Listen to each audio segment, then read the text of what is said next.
السلام علیکم پیارے بچوں، سنو کہانی کا نام ہے پکنک۔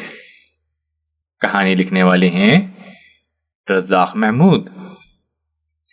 یہ کہانی ایک پکنک کی ہے جو جنگل کے جانوروں نے منائی تھی۔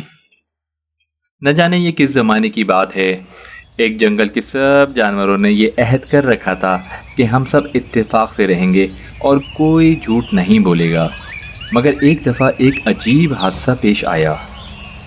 اس جنگل کے درمیان ایک ندی بہتی تھی۔ سب جانور اس ندی کا پانی پیتے تھے اور گپ شپ بھی کرتے تھے۔ ایک دن جبکہ بادل چھائے ہوئے تھے اور ٹھنڈی ٹھنڈی ہوا ندی کے پانی سے اٹکھیلیاں کر رہی تھی، خرگوش، بندر، جنگلی بکرا اور گیدڑ ندی کنارے سے آ نکلے۔ یہ چاروں آپس میں گہرے دوست تھے۔ باتوں باتوں میں گیدڑ نے تینوں کو مشورہ دیا کہ آج پکنک منائی جائے، کیونکہ ایسا سہانا موسم روز روز نہیں آتا۔ بات معقول تھی، سب نے مان لی اور تیار ہونے کے لیے اپنے اپنے گھروں کی طرف روانہ ہو گئے۔ چونکہ پکنک کے لیے سامان کی ضرورت تھی، اس لیے خرگوش بالٹی، بندر کڑھائی، جنگلی بکرا دیگچی اور گیدڑ 3-4 چمچے لے آیا۔ کھانے کی چیزیں سب نے مل کر خرید لی۔ پھر اچھلتے کودتے گپے ہانکتے چاروں ندی کی طرف چل پڑے اور ندی سے کچھ دور گھنے درختوں کی چھاؤں میں ڈیرا ڈال لیا۔ سب نے اپنا اپنا کام بانٹ لیا۔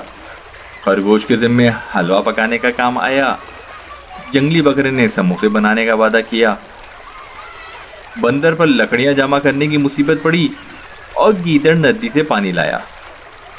گیدڑ کے ذمے یہ کام بھی لگایا کہ جاتی دفعہ سب کے برتن اٹھا کر لے جائے اور سب کے گھر پہنچائے۔ خرگوش، بندر اور جنگلی بکرے کو ایک ضروری کام کے سلسلے میں چیتے خان کے پاس جانا تھا، جو کہ وزیر اعظم تھا۔ سب اپنے اپنے کاموں میں لگ گئے۔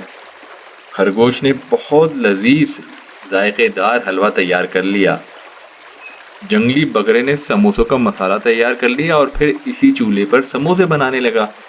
جلد ہی گرما گرم سموسے بھی تیار ہو گئے۔ سب مزے لے لے کر کھانے لگے۔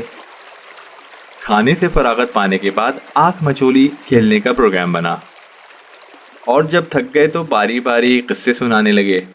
وہ اسی شغل میں تھے کہ چیتے کا ایلچی کینگرو اکڑتا ہوا آیا اور اس نے بتایا کہ جو ملاقات کا وقت مقرر کیا گیا تھا اس سے 1 گھنٹہ اوپر ہو چکا ہے۔ اب تو یہ سب بہت گھبرائے۔ جلدی جلدی سب سامان گیدڑ کے سپرد کیا اور کپڑے چاڑتے ہوئے ایلچی کے ساتھ ہو لیے۔ وزیر اعظم چیتے خان دیر سے آنے پر بہت ناراض ہوا اور وجہ بتانے کو کہا۔ تینوں نے سچ سچ بتا دیا کہ وہ پکنک منا رہے تھے، بس اسی میں دیر ہو گئی۔ چیتے نے ان کے سچ بولنے پر ان کو معافی دے دی۔ اس کا غصہ خوشی میں تبدیل ہو گیا۔ وہاں سے فارغ ہونے کے بعد سب اپنے گھروں کو سدھارے۔ جنگلی بکرے نے گھر آتے ہی ادھر ادھر نظر دوڑائی، مگر اسے دیگچی نظر نہ آئی۔ وہ الٹے پاؤں گیدڑ کے گھر گیا اور دیگچی نہ پہنچانے کی وجہ پوچھی۔ گیدڑ صاحب بولے، دیگچی؟ کون سی دیگچی؟ جنگلی بکرے نے کہا، بھئی وہی جو میں پکنک پر لے کر گیا تھا۔ تو پھر وہ اسی جگہ رہ گئی ہوگی، چلو جلدی سے وہاں دیکھ کر آئیں، گیدڑ نے کہا۔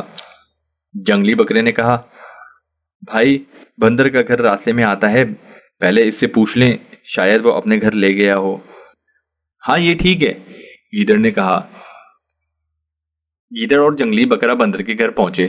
دروازے پر دستک دی تو بندر باہر نکلا۔ جنگلی بکرے نے پوچھا، بھائی بندر، کیا تم نے میری دیگچی دیکھی ہے؟ دیگچی؟ دیگچی؟ میں نے تو نہیں دیکھی۔ بندر نے صاف جواب دیا اور منہ پھیر کر اپنے کام میں لگ گیا۔ بات اصل میں یہ تھی کہ دیگچی بندر ہی کے پاس تھی۔ اسے دیگچی پسند آ گئی تھی۔ اس کا خیال تھا کہ دیگچی اٹھاتے ہوئے مجھے کسی نے نہیں دیکھا، لیکن تمام چوروں کی طرح اس کا یہ خیال بالکل غلط تھا۔